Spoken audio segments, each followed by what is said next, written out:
Ciao a tutti, welcome to Engines of Creation podcast. I'm your host, Cristian Mastrodonato. In this podcast, I bring together my knowledge of complex systems with my experience in leading technology innovation and new product development to explore how successful products, organizations, and ideas emerge. And now for something completely different, as Monty Python would say, we're going to experiment with a different kind of episodes, a book UnReview. I've been toying with this idea for quite some time. In fact, there are some books that have really helped me shape new ideas and better frame and link old ones. Although it would be great to discuss those books with the authors, I'm not always able to get in contact with them and have them on the podcast. On the other hand, simply giving a simple review of the book would be redundant, as you can easily go to Amazon or Kobo and read it by yourself. But for me, reading a book is an experience that I try to convey every time I talk with an author and you can listen to us.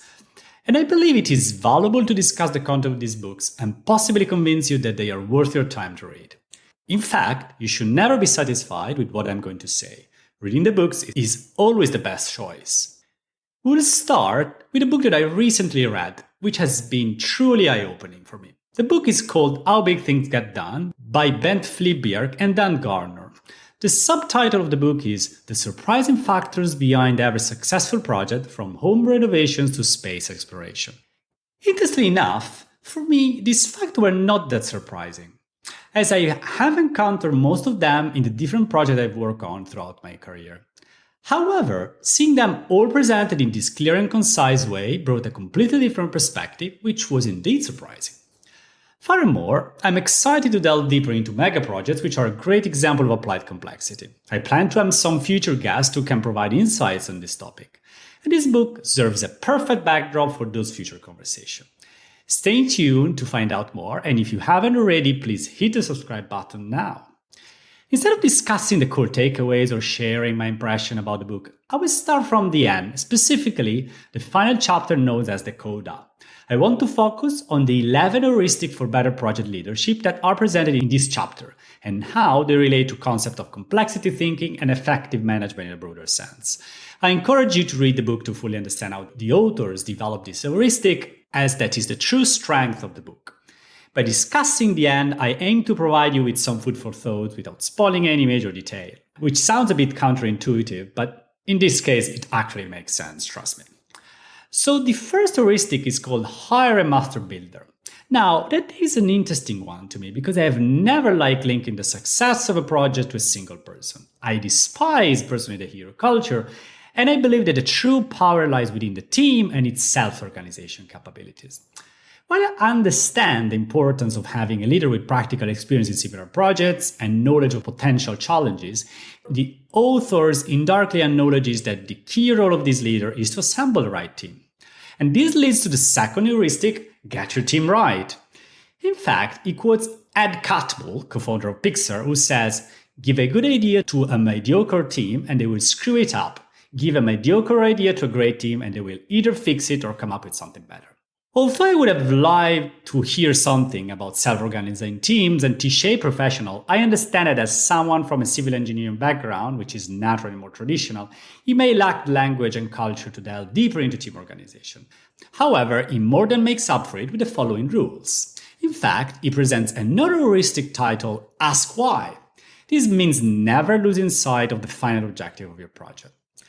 Although it might seem obvious, it is easy to get lost in the details of any project we're working on. Without a conscious effort to raise our heads and look at the horizon, it is very easy to lose the right path by solely focusing on taking one step at a time. There is a slight gap compared to a more modern digital organizational practices such as setting OKRs, objective and key results, for the ones who don't know, to drive consistency. However, OKRs are not widely adopted, and even when they are implemented, they don't necessarily lead to good results. But there is one heuristic titled Build with Lego, which to me is the core of the whole book. And in fact, it is explained at the end of the book, just before the Coda chapter. What does it mean, really? The real keyword to me is modularity, which is probably less memorable than Lego, but more meaningful.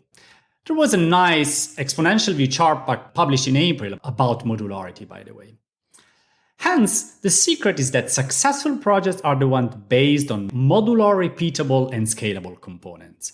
So again, finding a connection with the digital world, scalability is the equivalent term.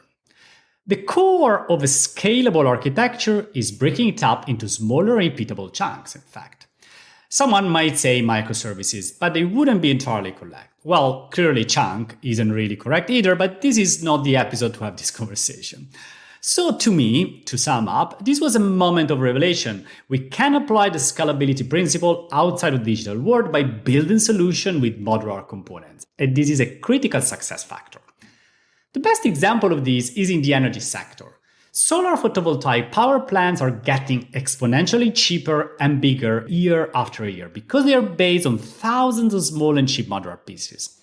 On the other hand, nuclear fission technology based on huge reactors, each costing billions, never managed to decrease its cost. Now, I know there is a debate about the actual cost trend over time for nuclear power plants, but even if you believe the most optimistic analysis showing a cost decrease over time, it clearly doesn't follow an exponential trend like solar power plants and, to be fair, also wind power plants. Furthermore, these projects show a much higher risk of critical overruns in time and/or budget, demonstrating much higher uncertainty, the so-called fat tails, than modular projects.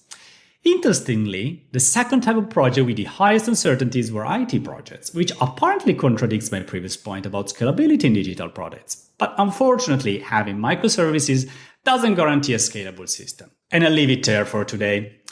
Now, moving to the next heuristic, titled Think Slow, Act Fast, this concept emphasizes the importance of careful planning to identify and manage risks, followed by quick execution to minimize the risk time window. The longer a project runs, the more potential there is for negative events to occur, such as a cyber attack, a change in leadership, or a global pandemic. Initially, this idea might seem contradictory to an agile mindset, which suggests addressing high-risk issues first in order to deliver successful projects. However, the author of the book addressed this misconception and even dedicated a specific session to discuss prototyping, lean startups, and MVPs as strategies for mitigating risks and learning early on. In the context of digital projects, with few exceptions, the risks involved are typically not life-threatening. Therefore, it is possible to create conditions that expose the project to minimal risks while running experiments. Conversely, in the case of megaprojects, even the best-case scenario of encountering problems can result in significant financial cost, and in some cases, even loss of life. Another interesting heuristic is titled Take the Outside View. This heuristic incorporates elements of behavioral economics. Often, we tend to believe that our project is unique and has never been done before. However, the reality is that unless you're launching an optical telescope in a Lagrange point out in the space, it is likely that something similar has been done before. Therefore, it is important to do your homework, clearly define the reference class that your projects belong to, and benchmark against it. I wonder how often do people actually do this though?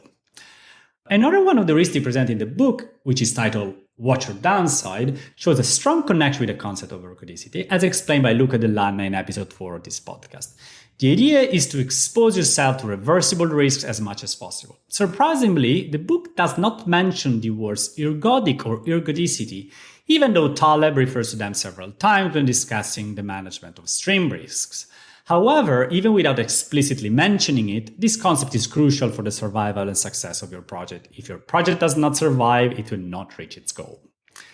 Another simple but important practical rule, which is what heuristic means, by the way, sorry if I didn't say it earlier, but I was tired to say heuristic for so many times. Anyway, another but important practical rule is say no and walk away, which to me is the other side of the earlier ask why. If something isn't clearly linked to your goal, just skip it or kill it. Focus is the most important asset you have, and it is very easy to lose, especially these days of short attention spans. Here is one heuristic, there I go again, that introverted are going to like.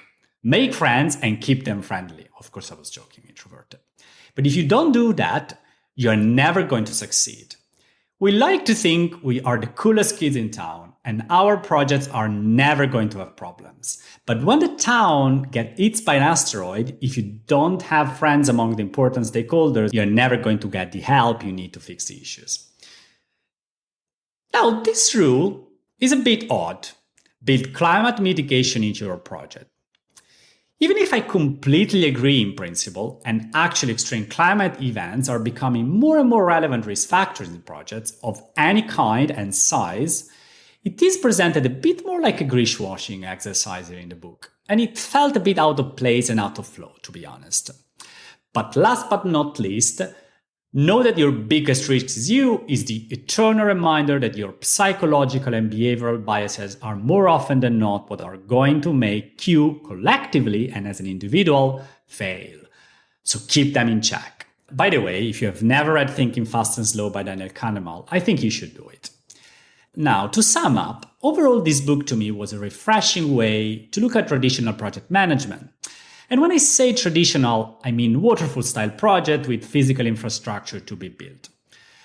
And provide a more systematic view of what works and what doesn't, grounded on a big statistic of actual project numbers. The fact that most of these findings were already applied in digital projects, I found it actually surprising since I was under the wrong belief that digital is different. And in reality, projects are just projects and risks are just risks. To conclude, as I've seen so many projects and program managers trying to apply outdated and blatantly wrong rules to digital projects, simply putting an agile tag in front of whatever they were doing before, I'm sure even more in traditional projects, it will take at least another generation since this approach will become widespread. But still, in a very surprising way, it made me realize how the exponential nature of technology is taking over everything we do. Of course, if Professor Flyvbjerg happens to listen to this episode, I'd be happy to discuss further with him about the book, since I have a lot of questions for him. Last but not least would be, what are the characteristics of a leader embracing complexity?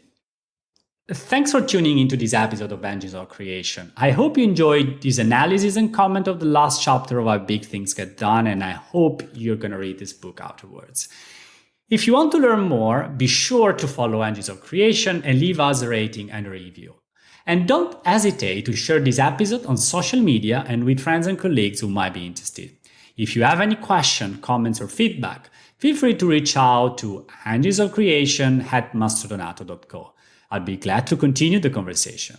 Engines of Creation will be back soon with another episode. Arrivederci.